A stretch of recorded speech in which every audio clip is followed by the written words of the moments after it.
नमस्कार। आज हम एक ऐसी किताब के रहस्यों को समझने वाले हैं जिसने लाखों लोगों की जिंदगी बदली है। नेपोलियन हिल की classic think and grow rich. मजे की बात यह है कि इस किताब का आइडिया एंड्रयू कार्नेगी की एक चुनौती से आया था, जिसमें उन्होंने सफलता का फॉर्मूला खोजने को कहा था। तो सबसे बड़ा सवाल यही है, क्या सच में सिर्फ एक आइडिया किसी को अमीर बना सकता है?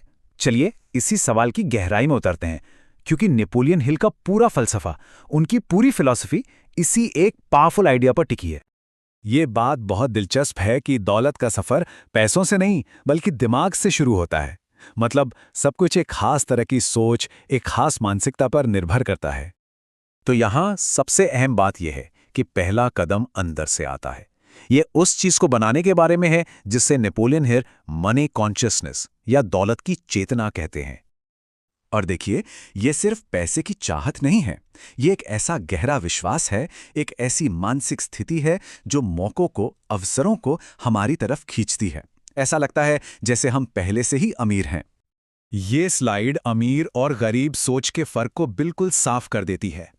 हम अंदर ही अंदर खुद से क्या बातें करते हैं, अपनी काबिलियत के बारे में क्या मानते हैं, वही हमारे आने वाले कल की आर्थिक कहानी लिखता है। ठीक है, तो सोच तो बना ली, लेकिन अब आगे क्या? नेपोलियन हिल ने सिर्फ सोचने के लिए नहीं कहा, बल्कि उन्होंने एक प्रैक्टिकल 6 कदमों वाला फॉर्मूला भी दिया, इच्छा को हकीकत में सोने में बदलने के लिए। अब देखिए, ये सिर्फ एक करने वाले कामों की लिस्ट नहीं है। ये एक तरीका है, एक टूल है जिससे हम अपने सबकॉन्शियस माइंड को, अपने अवचेतन मन को सफलता के लिए तैयार कर सकते हैं, उसे रीप्रोग्राम कर सकते हैं। चलिए, तो लक्ष्य अब साफ है। अब जरूरत है एक मास्टर प्लान की, जो हमें उस लक्ष्य तक पहुंचाए। और हर अच्छी योजना की नींव रखी जाती है सही तरह के ज्ञान से। यहाँ एक बात समझनी बहुत जरूरी है, हमें सब कुछ जानने की जरूरत नहीं है। हेनरी फोर्ड ने यह साबित किया था। बस ये जानना है कि जब जरूरत पड़े तो वो खास जानकारी, वो स्पेशलाइज्ड नॉलेज मिलेगी कहाँ से। हेनरी फोर्ड का ये कहना बिल्कुल सटीक बैठता है।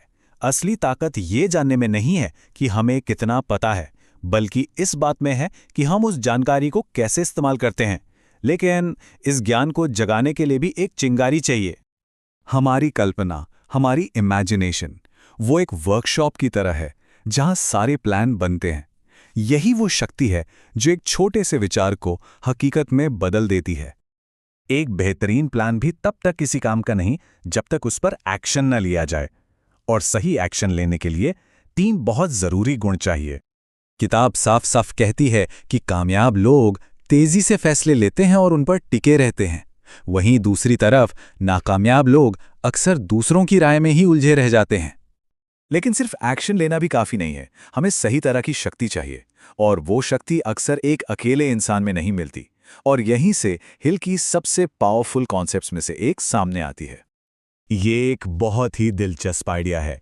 जब 2 दिमाग एक साथ एक ही लक्ष्य के लिए काम करते हैं तो वो एक तीसरी अनदेखी शक्ति पैदा करते हैं। ये एक तरह की कलेक्टिव इंटेलिजेंस है जो दोनों की अकेली ताकत से कहीं ज्यादा होती है।